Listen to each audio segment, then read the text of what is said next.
Good morning. Today is Monday, June 24th, 2024.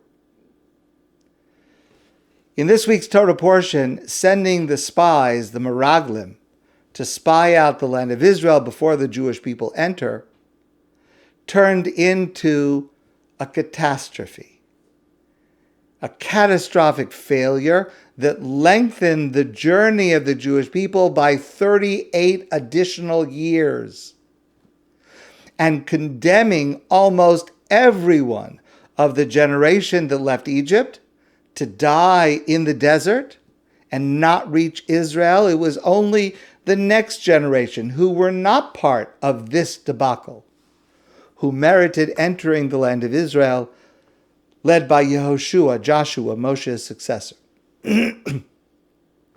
Whose idea was it to send the spies? Well, in our Torah portion, the Torah says, "Vayidaber Hashem el Moshe lemor." Hashem says to Moshe, "Shlach lecha anoshim." You said that you wanted to send spies. So if you want to send spies, okay. It's clear. The Talmud says it. Rashi quotes it. Shelcha, shlach lecha, midaitecha. It was your idea, Hashem says to Moshe. But 38 years later, in the book of Devarim, where Moshe, at the very end of his life, this is now the end of the 40 years in the desert, and he is recounting everything that had happened leading up to this point, Moshe has a slightly different version. And he says, in Sefer Devarim, Parsha Devarim, "Vatikravu me'elai kulchem." All of you came to me. Vatomru, and you all said to me, "Nishlocha anashim lefanenu." We should send spies before us. V'yachpru lanu es haaretz, and they would spy out the land. So Moshe says, it wasn't my idea. It was all of you, the Jewish people. You wanted the spies. Now, of course, there are very good reasons for each of Moshe's statements, and we should never evaluate a person so great as Moshe as if we are on his level. So what I'm going to say should not be taken as any, God forbid, any criticism of Moshe. But for us today, on our level, there is a powerful lesson for us to learn. President John F. Kennedy famously once said, "Success has 1,000 fathers. Failure is an orphan."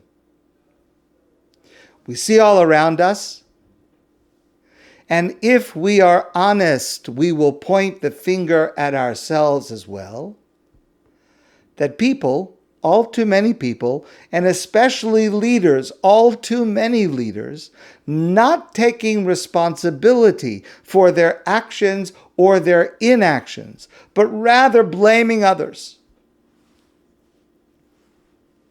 But there is one notable exception I want to draw your attention to that should be the model for all of us. Just a few weeks ago was the commemoration of the 80th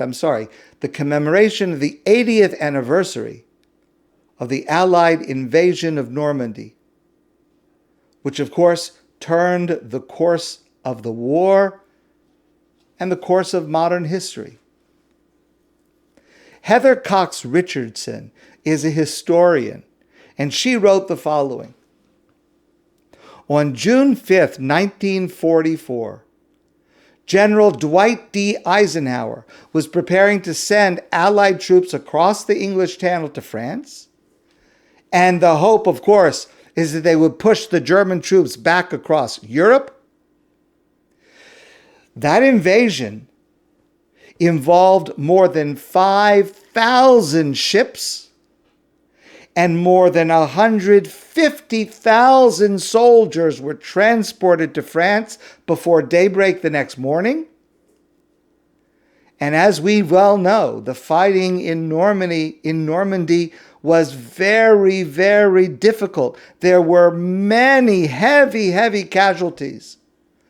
because the Germans were waiting for them on the top of the cliffs, and they had to take the beach and the hills, the cliffs, inch by inch. Now, that was at daybreak on June 6th.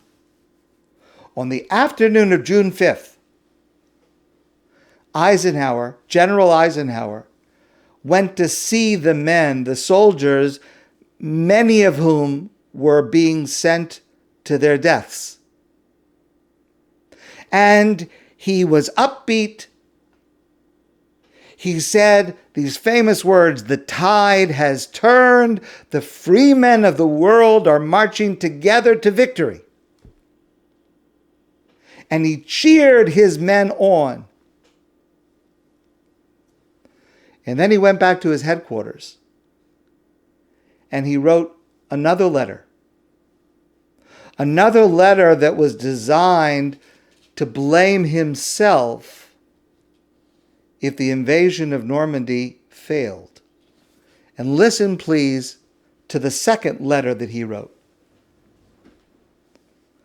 "Our landings in the Cherbourg Havre area have failed to gain a satisfactory foothold, and I have withdrawn the troops." Of course, we know what happened. That's not what happened. But this is the letter he prepared in the event that that happened. And he goes on to say, "My decision to attack at this time and place was based on the best information available. The troops, the air, and the Navy did all that bravery and devotion to duty could do. If any blame or fault attaches to this attempt, it is mine alone." Now, of course, that letter was never delivered. Operation Overlord, as it was called, was a success, and it launched the final assault into which Western democracy, defended by ordinary men and women from a collection of countries, including Canada, would destroy European fascism and change the course of history. A year later, General Eisenhower was welcomed home as the hero who had won World War II. But for all those praises and noisy accolades and parades, it was the letter that he wrote on June 5th in secret, when he was alone and unsure whether the future would find him right or wrong. But he was willing to take both the risk and the blame if he failed. It's that letter that proves his greatest heroism. Yes, that is heroism. And that is leadership. My friends, I wish you a great day, and I look forward to seeing you soon in person.